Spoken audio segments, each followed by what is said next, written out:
Ces élèves ne sont probablement jamais arrivés à la cantine aussi lentement.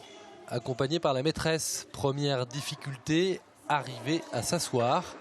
Manger dans le noir, ces élèves s'y étaient préparés depuis plusieurs jours.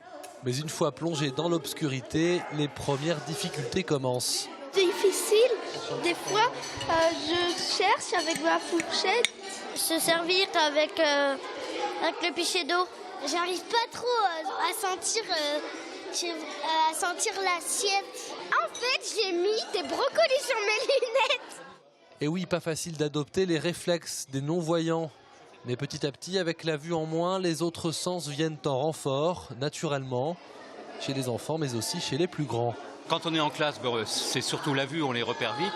Sauf quand on a le dos tourné, mais là c'est à la voix, même ceux qui sont à l'autre bout, je les reconnais au niveau de la voix, parce que quand on a vécu une année avec eux, on les reconnaît. Et ça fait bizarre parce que qu'on n'a plus la vue, donc on a le toucher et l'odorat.